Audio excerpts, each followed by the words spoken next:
So we're going to read a column by Denise McShane, who was the Minister for Europe, or former Minister for Europe. So he begins, Brexit is fast turning Britain into the laughingstock of the democratic world. Well, I agree, it's not fast turning it. We are the laughingstock of the democratic world. In the past, our politicians and journalists like to mock Latin America or the Mediterranean nations for their erratic, eccentric and exaggerative politics, with comical opera ministers and a deep stand for corrupt obviousness for all to see. Nothing today matches the tenors and sopranos of a Brexit-dominated Westminster as they twist and turn in the wind of their own making, unable to make a decision or even offer a way out of the maze they created. There will be many doctoral theses in the future on the endless U-turns and contradictions on offer from Theresa May, David Davis and Boris Johnson and the other ministers. The Prime Minister, in her Lancaster House speech, said that the UK would amputate itself from Europe on March the 29th, 2019, with some practically venomous words for the European Court of Justice. Then she went to Florence and said, oh no, we need a transition period, and that means living under EU rules, accepting a role for the European Court of Justice and paying enough money so that neither net contributor nor net recipient states are worse off. Brexit no longer means Brexit, at least not yet. May insists that there will be no border checks or control in Northern Ireland, and yet at the same time the UK will leave the customs union, which means there will have to be checks unless Ireland is to be the world's first officially sanctioned contraband state, with smugglers operating across the border with impunity. But she cannot bring herself to tell the truth, and Brexit has been decided by UKIP, fellow travellers in her cabinet, and cannot be achieved.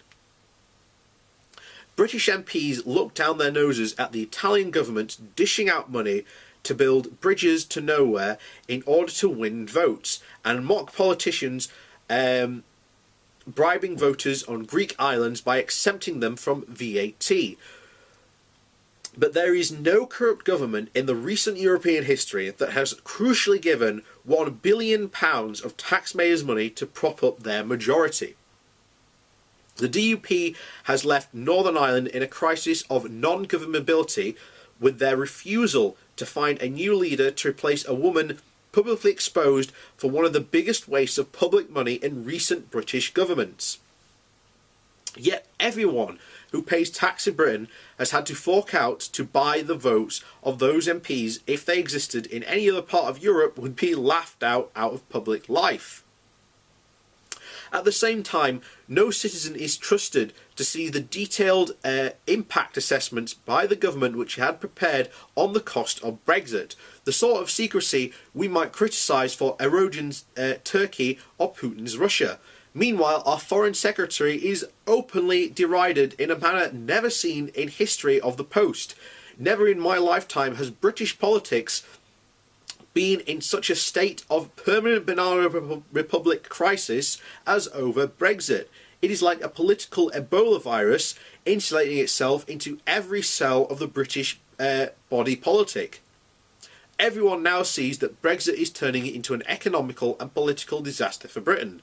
The rest of the Europe and world is looking at Britain and seeing the decision to leave Europe as a denial of the legendary, pragmatic and common sense of the British.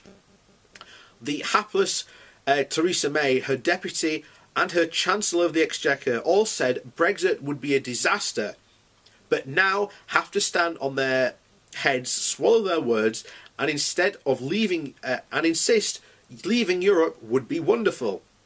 The Labour Party has no idea what to do other than lounge on deck chairs, enjoying the sight of the captain and officers on the good ship Britannica packing as they lose steerage, navigation and compasses and no idea of what to do next.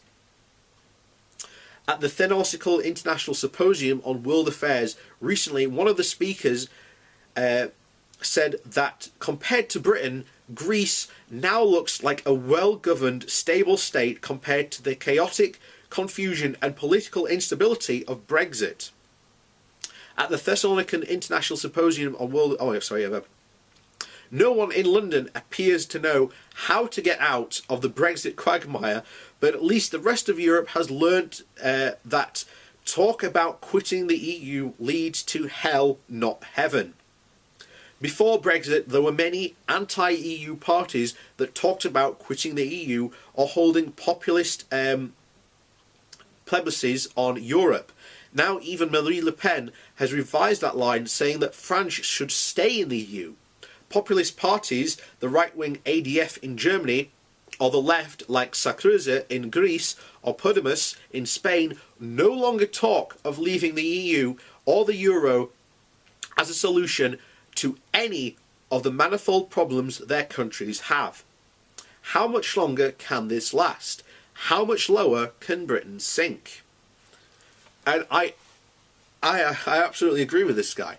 There is a problem in Westminster that basic decisions cannot be seen to be taken, because Theresa May is terrified that if she, dare I say, actually did something sensible and said, okay, Britain is going to remain in the European Economic Area and actually make a decision, that half her party would suddenly rebel and kick her out. Remember, she is not well liked. She is teetering on the brink. She was chosen because they knew that there would be chaos, and that the distance between the Leave MPs and the Remain MPs is not a small gap. This would effectively destroy the Conservative Party. And unless, again, Theresa May or Philip Hammond actually make an actual real decision, we are stuck in a constant Brexit limbo that is going to end us up in a no-deal situation. And we've talked about how bad a no-deal situation is. Remember, we're now meant to be starting trade talks in December. This got moved back because, again, the British government can't make a decision on simple things. And as it said here, again, let's go over what he said on the Irish question. Yeah. May insists that there will be no border checks or control on the Northern Ireland, and yet at the same time the UK will leave the customs union, which means there will have to be checks unless Ireland is to be the world's first officially sanctioned contraband state, with smugglers operating across the border with impunity. That's literally the reality we are in. It's neither can exist. We'd have to stay in the European common market. We have to stay in the customs union. And I'm sorry, guys, that's the reality. We will still have damage done to us, undeniably, but us sort of becoming like Norway and staying in the European economic area, staying part of the customs union, is the best way to stay it. But you will still be under the auspices of the European Court of Justice. You will still have to abide by the decisions they make, but from now on you won't have MPs to represent the UK in the European Parliament, basically meaning we have no say over any new potential laws or tariffs that may affect Britain. So, there you go. And just before we end this video, you may remember a couple of weeks back we talked about the whole Bombardier situation. Now, Bombardier may be a Canadian company, but it has a massive factory that is involved in the manufacture of these planes with America. Now, if these tariffs do come into place, this will massively negatively affect these factories. In fact, Bombardier says that if these tariffs do come into place and are there, that they cannot guarantee the continuation of the factory, and that they may have to axe jobs at that factory. Now, here comes the EU and is coming down in favour to help Bombardier, which in favour helps us. No Brexiteer wants to admit that this is currently going on, but this is actually going on now. The EU is helping us and is a perfect example of why 28 nations combined together economically is a far bigger boxing glove than one nation by itself. But, you know, there you go.